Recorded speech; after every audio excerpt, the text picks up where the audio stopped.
they've never been ADA compliant.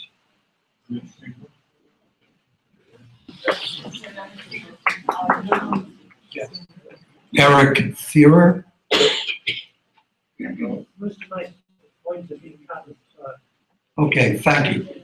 That's it. Would anybody on the community board have any comments on Larry? Yes, comment in tears. I might even have been a co-chair of the equivalent committee when at one of the prior sound applications, and I don't remember. I think I testified on whatever our resolution was at LPC at the time for one of these prior ones. But so my question, and I don't remember. So my question to you is,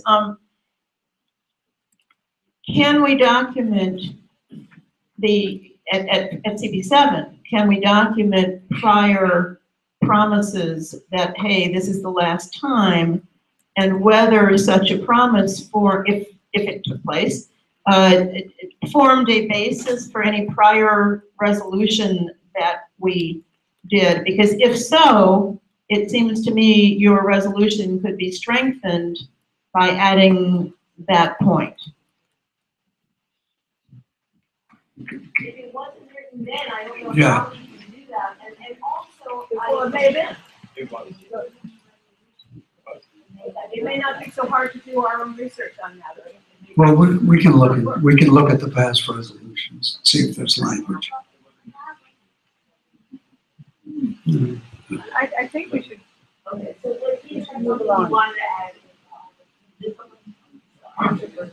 Well, I just want to emphasize how miserable that existing entrance is on 88th Street, and with their purchase of the brownstone immediately to the west, they had an opportunity to do something much better.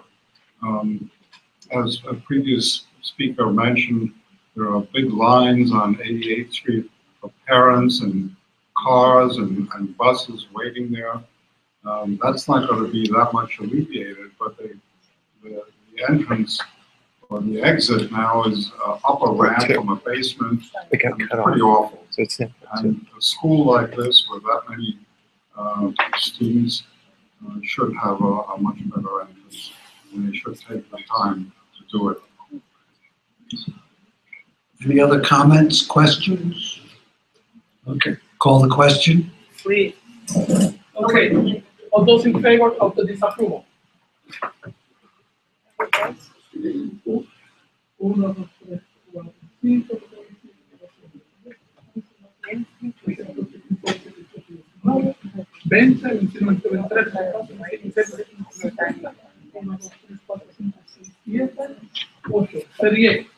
Anybody against? Anybody abstaining? Anybody not eligible to vote? So the vote passes 38-002. Okay, Madam Chair, I'd like to move that we request the election committee over here to come and explain why we're taking 2 hours. You're coming in now.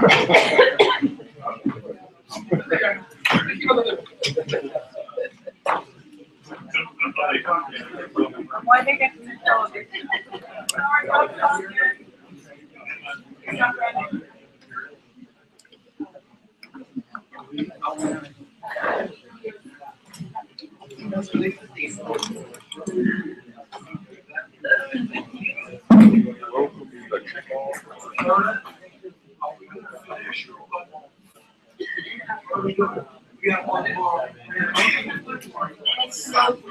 It's kind of like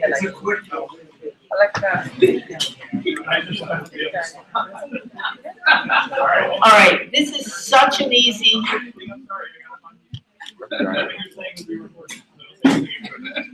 Approved. Yeah. So this is an application for window replacement on the top floor of 771 West End. The apartment itself is on the northwest corner of the building, and it only is street facing. Let's go. This is the building at 97th and West End. Can we go to the next image? So this is the apartment, and it has all street frontage. And it has some windows on this side, and then there, and then into the entry court, which is also street facing.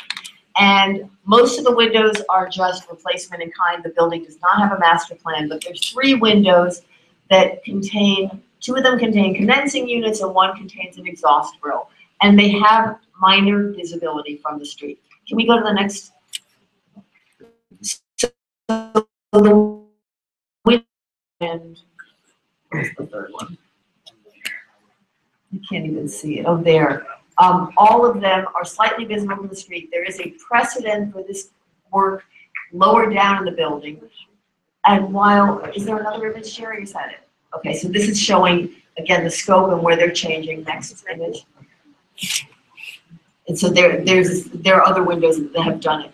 Our committee found that, you know, in a perfect world, we wouldn't want to see any of this. This is on the furthest floor away from the building.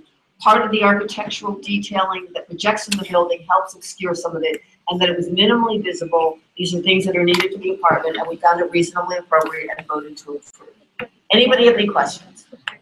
Should we call it? So this is a vote for number 10, number 9 to approve. Okay, on the question, all those in favor? 1,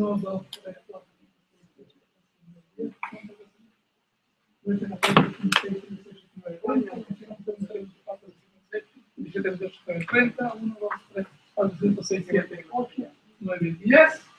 4. Anybody against? Anybody abstaining? Anybody not eligible? So the vote passes 40-0-0-0. Now we're in school. Could we please have a report from the election committee? Wait. No. Drum roll. Sorry.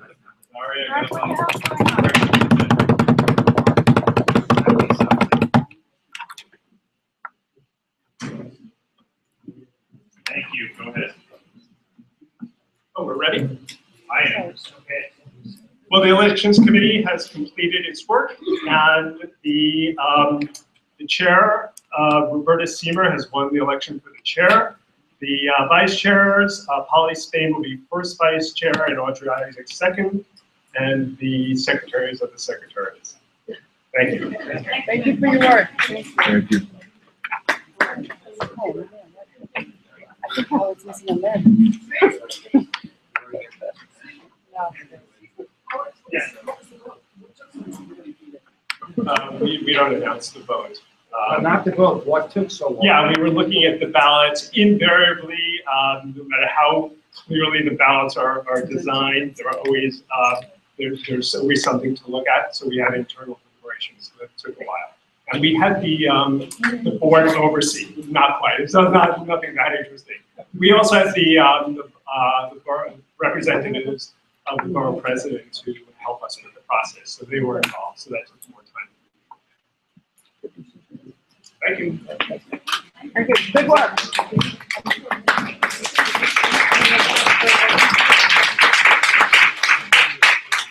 And now we will have a report from Diana Howard of this. We've had a kind of weird, confusing meeting, but here we are. Hi, everybody. I'll be really brief because I know it's the end of the night. Just a few things from our office. So recently we had what we called a data jam, and thank you, Roberta, for showing up. That was really nice. So basically what it was is, those of you who know Gail is really big on technology.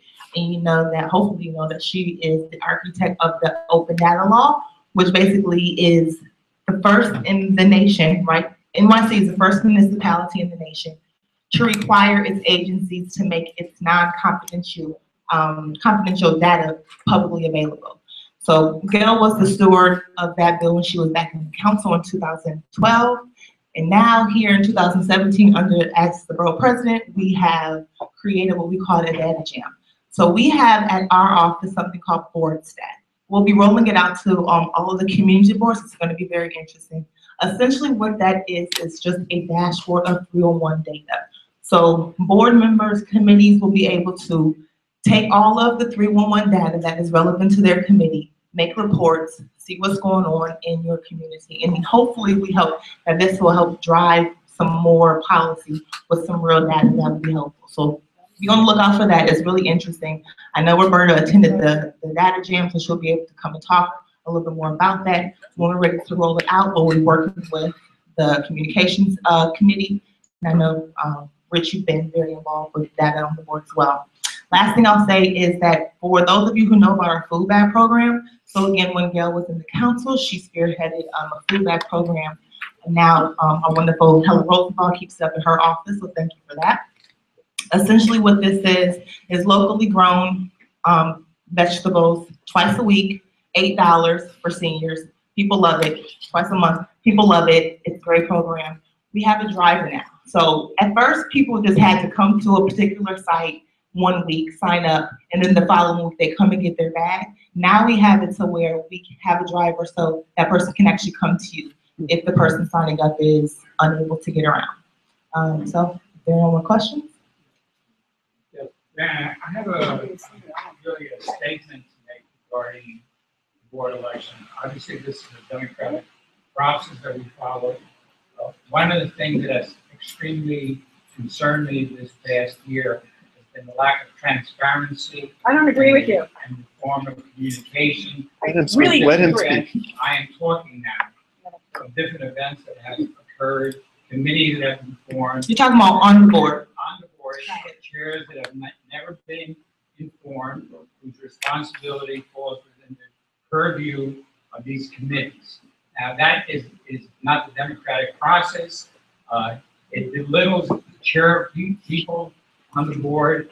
It's dismissive and it's very disrespectful. I will never stand for that. So unless that changes, I will be on the chair's back every moment to make sure that there is transparency and that there is respect and no opportunity for being dismissive of board chairs. That's my comment I wanted to make. What did that have to do with Diane? I'm not talking to you. First of all, you know, I mean, there is a history behind this, but this is not the forum. But we should address that at some point. Diana was being monitored. That's why. Yeah, right. All good.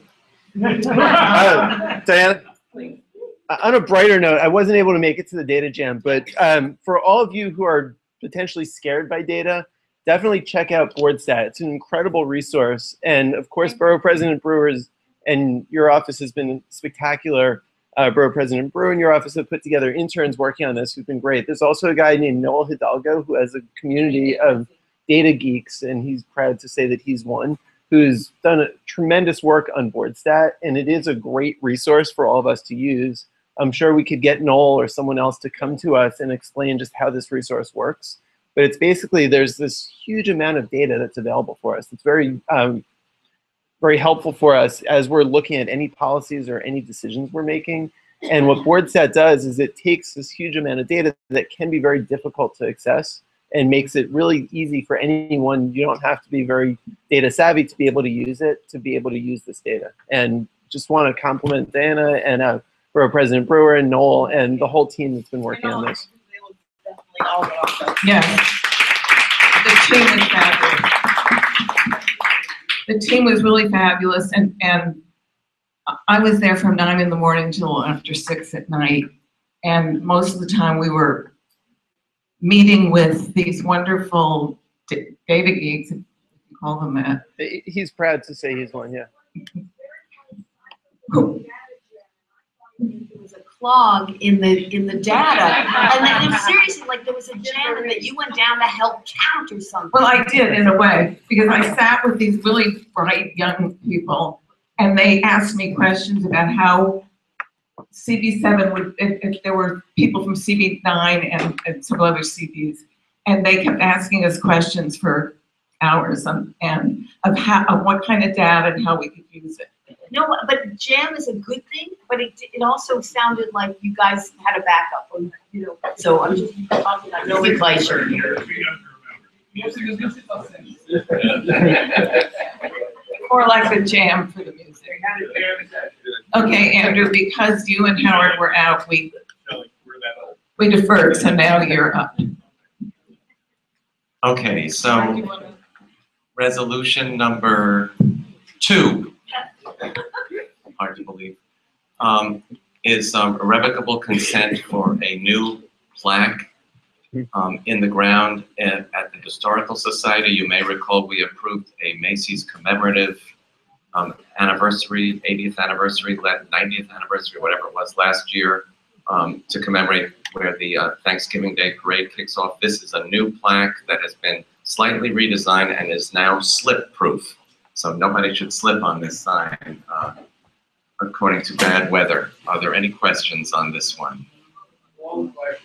All those in favor?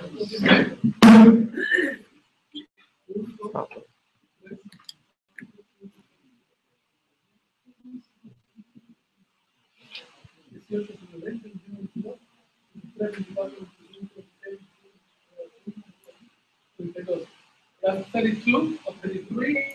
Against? 1, 2. No. Abstaining?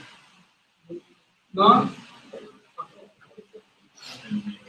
So the vote passes 33, no eligible to vote. The vote passes 33-2-0-0. Thanks. Resolution 3 is a proposed temporary play street for the Bloomingdale, for PS 145 actually, while their playground is under renovation, and we do have a public speaker on this, Jeffrey. They go Yankees and.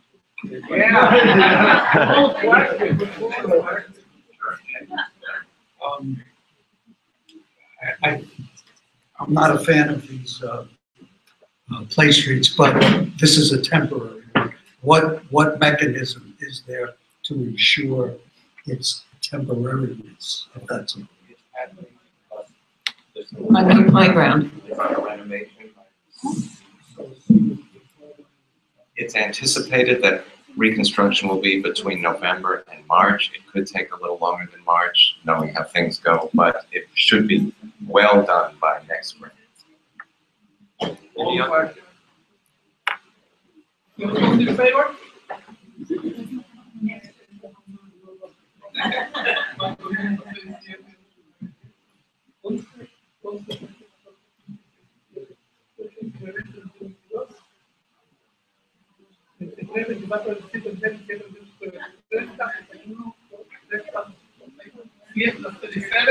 Against? Against? Abstaining? 1? No eligible to vote, so the vote passes 37-0-1-0. Thanks. The next resolution is a request by the Lighthouse Guild on 64th Street to have 2 of the parking spaces currently in front of their premises designated no parking to accommodate the accessorized vehicles that bring and take visitors from and to the Lighthouse Guild for the blind. Penny just told us today that the DOT will be doing a site visit to re-site the city bike that is directly across. Yes, we had a request by the Amsterdam Additions tenant president to look at 3 possible locations for that. So that's great. That was part of the next thing we were going to do. So that's good news.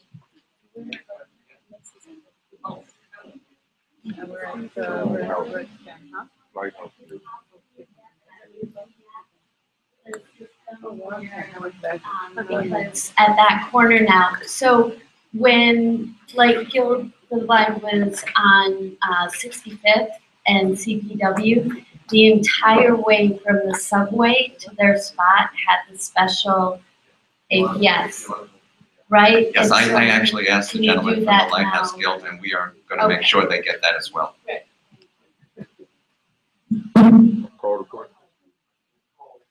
Those in favor?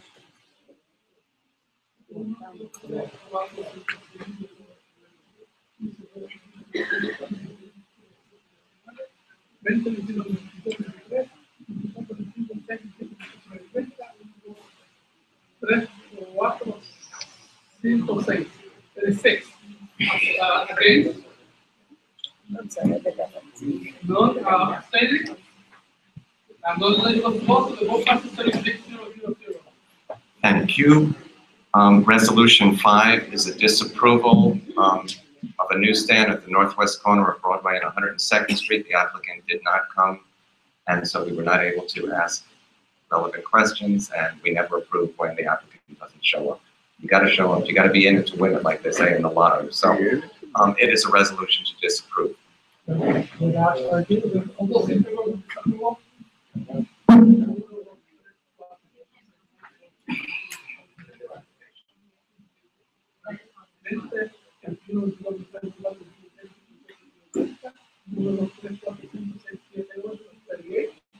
Anyone against? Anyone abstaining? No one is opposed, so the vote passes 38-0-0-0. Just a very quick, and thank you all. For those that have heard about it but haven't gone on the MTA's website yet, you should check out their new metrics, performance metrics, because for the first time, you will now see information from a rider point of view as opposed to a management point of view. You can now see if your trip is taking an excess amount of time, either your wait on the platform or your actual time on the train. You can even see it line by line. You can see the car equipment, how they're performing on your line. This is really a great thing. So I encourage you can even see the old, the old metrics had like on-time performance from terminal to terminal. And since almost nobody rides from Wakefield to all the way to Flatbush and Nostrand, this was sort of meaningless to you. It was good for management to know. But now you'll actually see how your trip is affected. So please go and look at the MTA's website, their new performance metrics.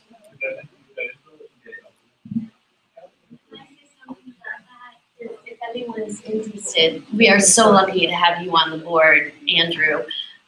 We get this great insider information. So this week, people who need accessible stations, in other words, ones that are stair-free, are doing a big, asking people to ride from one station to trying to get somewhere else, but to do it stair-free. So in other words, I'm supposed to go meet up with Liz Crowley in Queens on Friday.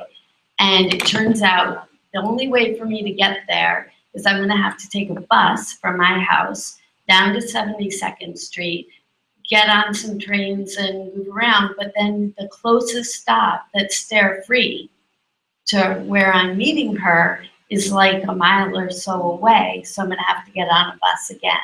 And the point is to be tweeting about this and demonstrate how very difficult it is for people in wheelchairs to get around.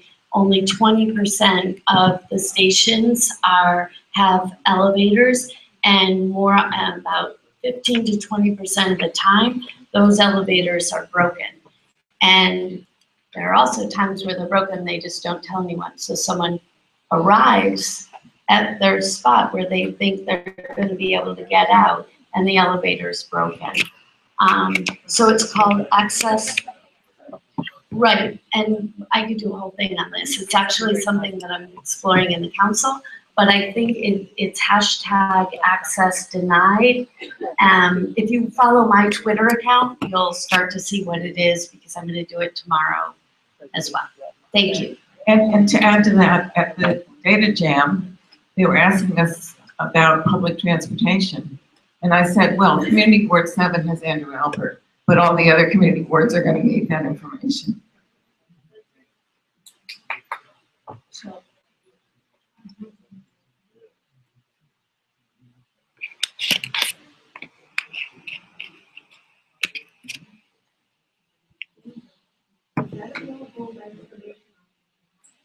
Okay, thank you. So we're going to start off with BCI.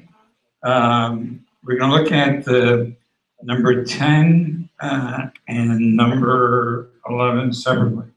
One is to approve 128 West 72nd Street, Tide 72 Inc.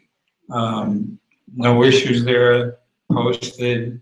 The committee and committee board members were unanimous in their approval.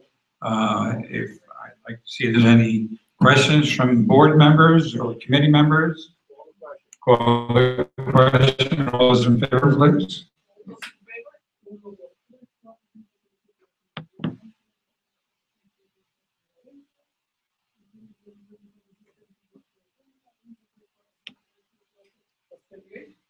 Anybody against?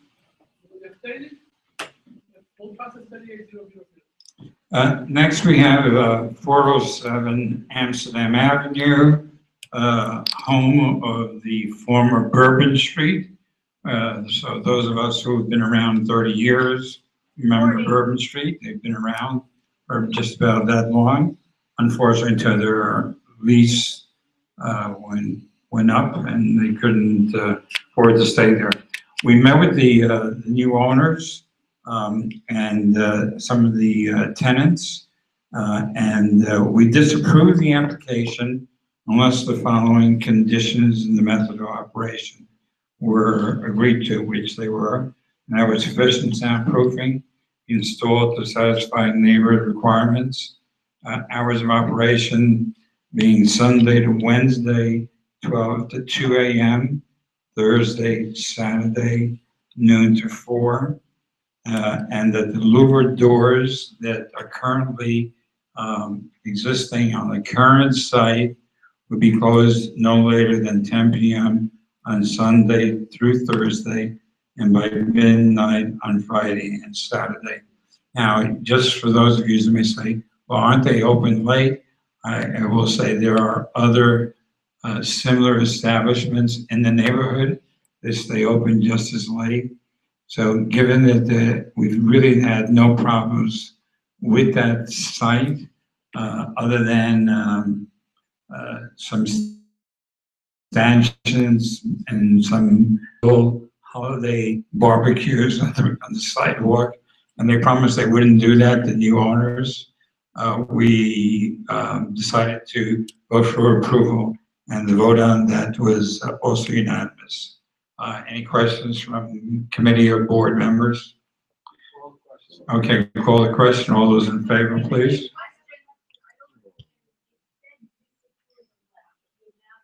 No, it's disapproved unless the following conditions that were outlined were included in the method of operation. That's the verbiage. Okay, those in favor?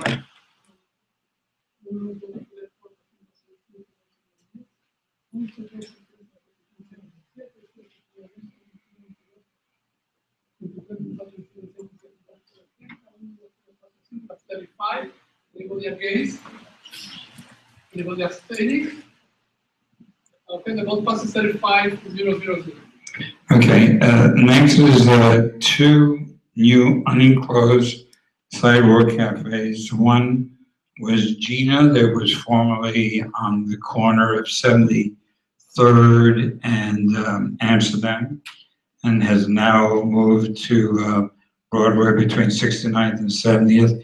The initial architectural plans called for a cafe 10 feet 8 inches. We told them they had to move it back to 9.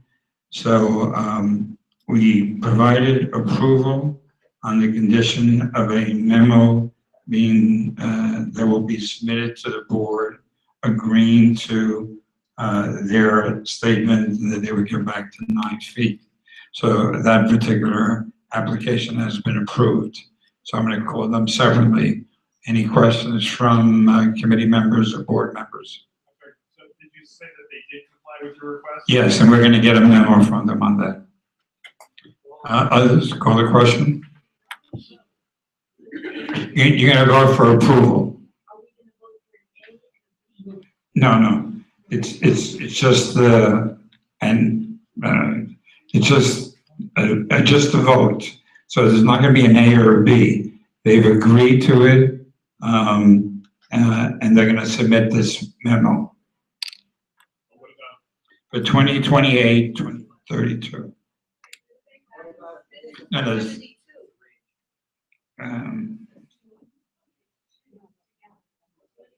no, we're voting on one, just a 2028. No, because the other one, well, then the sheet is wrong, because there's two separate ones. So there's 2028 to 2032, which is Gina, and then there's 472, which is Bagel Corp. And on your sheet, you have the 12, so you have to put A and B on that one. So